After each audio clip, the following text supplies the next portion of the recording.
How many of you grew up like I did? Not rich. Now, I'm not theologically or philosophically shallow enough to tell you money will make you happy. Money will not make you happy.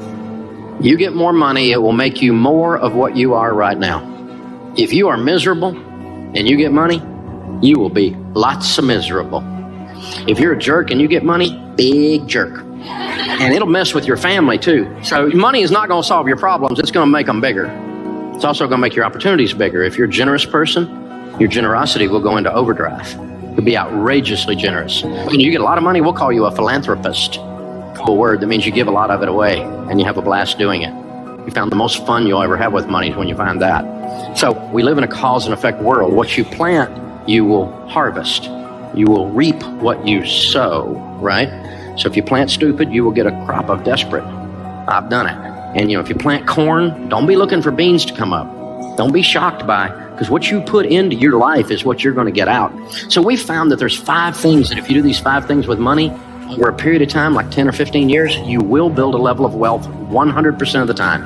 And now I said a level of wealth. I don't know what level because I can't predict car wrecks and cancer. I can't predict tragedy. And I don't know what your income will be. But if you're working and you do these 5 things, you will build a level of wealth 100% of the time. And this is not some prosperity thing, and it's not mystical or magical. When I cover these 5 things, they're all common sense. But common sense is so rare now, it's like having a superpower. So let's look at the 5. The first one is get on a budget. A written plan. You have to do a budget on paper, on purpose, before the month begins, every month. If you worked for a company called You Incorporated and you manage money for You Incorporated, the way you manage money for you now, would you fire you? Don't answer that. We misbehave with money, and so we're disorganized. We don't have a plan. Nothing's written down. Decide. The interesting thing about each one of these principles is you can just decide today to do them. I had a guy working for me, and he was not doing his process right, and I sat down, I said, this is what you need to do. And he goes, well, it's not the way I do it. And I said, change. And he said, well, I'm not like you. And I said, change. You can decide today to be good at this or leave. You can decide. You can decide to do a budget today. Get out a yellow pad or go free budget online, everydollar.com. You can decide today. I'm going to start managing money well today, because you're going to keep getting what you've been getting if you keep doing what you've been doing. You know this, right? Sowing and reaping. And the second one is you need to get out of debt. Now, we know this one. You knew Dave Ramsey was going to talk about getting out of debt, because you know the Bible says the borrower is slave to the lender. It's real. Now, here's the deal. Think about this. Your most powerful wealth building tool is your income. Let me show you what slavery looks like. This week, they came out with new data that shows that the average car payment in America today, according to the National Auto Dealers Association, is $499. That's dangerously close to $500. You take $500 a month and invest it from age 30 to age 70 in a decent growth stock mutual fund, you'll have $5.6 million. That's what a car payment costs you. So who'd you make rich?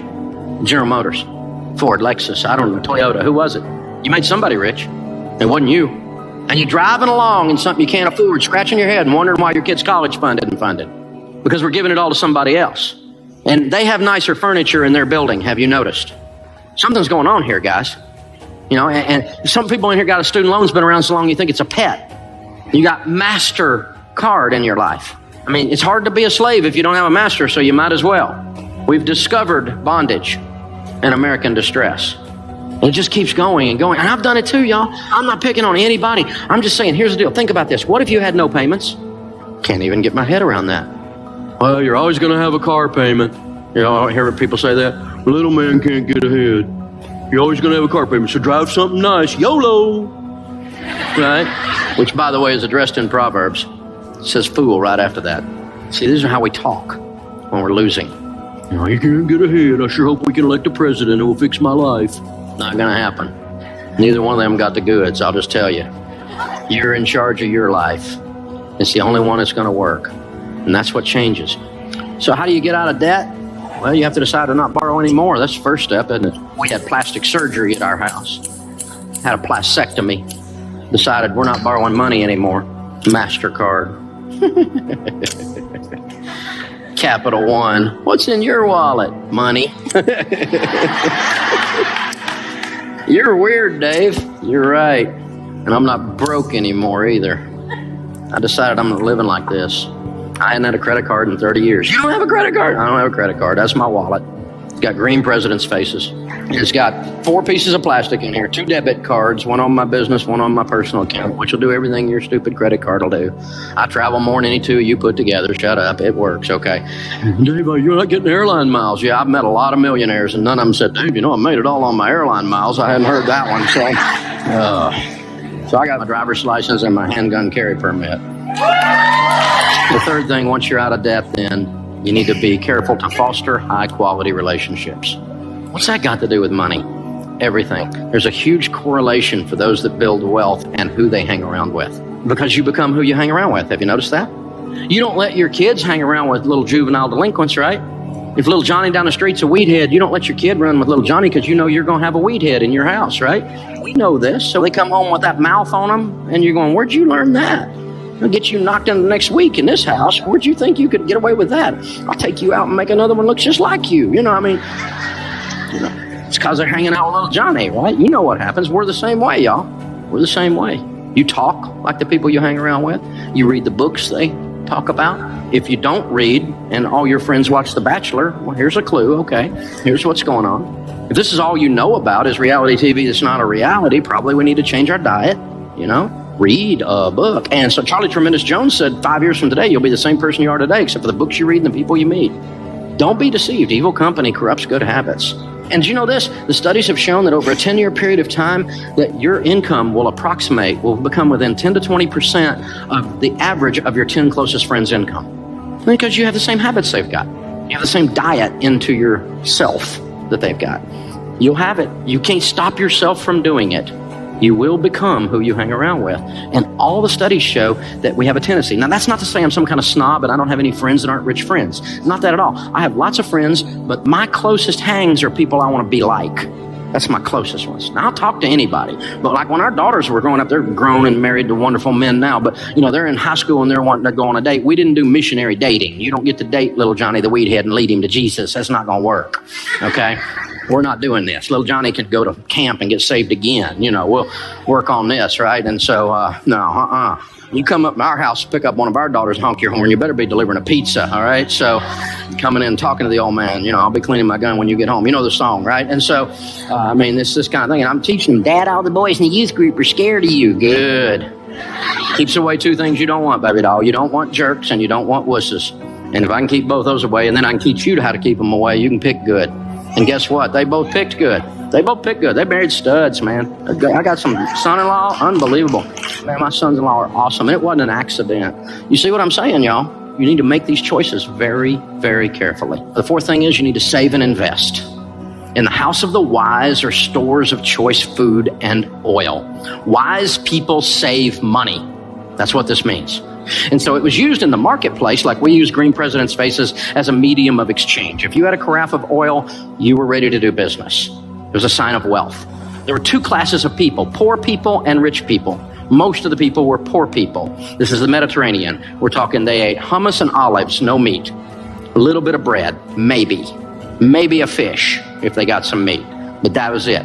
Rich people ate what we eat every day. Spices, good meat, Charleston food scene. You know what I'm saying, right? Cooking it up right. That's fine food. Stores of choice food and oil. Choice food and oil are symbols of wealth. So let's read that again. In the house of the wise are stores of money. By the way, the rest of that one says, and a foolish man devours all he has. If you spend everything you make, the Bible just called you a fool again. I've been a fool. Call me a fool too. And I decided to change. Wise people save money. Why? Well, to start with, we save for an emergency, right? Grandma said it. She said, save for a rainy day. It's going to rain. You're going to have a car wreck. You're going to lose your job. Something's going to happen. You're going to need some money. Dave, you need to be positive. I'm positive. It's going to rain. Something's going to come up. This one I don't understand. Unexpected pregnancy. Say what? Okay. But people come up with all kinds of things that are emergencies, right? Something's going to happen. And then you need to save and invest so you retire with dignity. I'm going to spend everything I make and hope the government, which is well known for its ability to handle money, will take care of me. Dumb idea. I'm not even sure some of them have opposable thumbs up there. You know what I'm saying? It's just ridiculous. And we're counting on them in some whacked out kind of way to come be. They're not coming. There is no white horse. There is no Calvary. You're it. Okay? You are in charge of your destiny. And that's great news. And so, all worried about the election, and I'm not worried about the election. Because I've made money under both parties. Turns out it wasn't up to them in either case. I've lost money under both parties. None of them sent me a check. They all just want money. They're extracting like a tick, extracting blood all the time. That's all they do. This is the deal. The last one is all about generosity, but this is all about cheerfulness. Generosity is not just a transfer of funds. Generosity is a spirit where you decide to be a generous person. Generous people are more attractive. They smile. They're not grouchy. It's not all about them. They're the ones that open the door. They're the ones when the grocery bag has the bottom drop out and your groceries are rolling all over the parking lot. They're the ones out there helping you pick it up. These are the people that when they go out to eat, they leave a tip, you cheap and ridiculous. Well, I'm not one. I leave big tips because it's a form of generosity. Well, they didn't give me good service. Oh, shut up. They're carrying a tray that weighs more than you. Figure it out. They parked your car in the rain and in the heat. Shut up. Give them some money. They park your $130,000 car and you give them $3. What are you, a nut? That's Ferris Bueller parking the car there. You take care of that, man. I give them a $20 bill. My car's still sitting there when I come out. It's amazing. Sounds like that guy's working his way through college or something like that. And if he says better than I deserve, that's his code for I'm getting out of debt. If they say that, you got to give them a double tip. So I give them 40. My wife's like, I'm going to park your car. No, you're not. You're not working your way out of college. You've already put up with me for 30 years, so it's all right. Generosity is a spirit. It changes everything in your life. But it's awful tough to give if you're broke. If you're in debt and you hadn't saved any money and you don't have a plan and you're not hanging out with other people who are givers. And so change. You get to decide today. It'll change your life. It'll change your family tree. You will change everyone with your last name that follows you if you do these things. It's that powerful. It's unbelievable. The sorrows are deeper and the joys are higher. It changes everything. And when you move this money piece around, it gives you the tools to be that in the marketplace and to be that for your family and to get this monkey off your back and to get that elephant out of the room because he's got to go.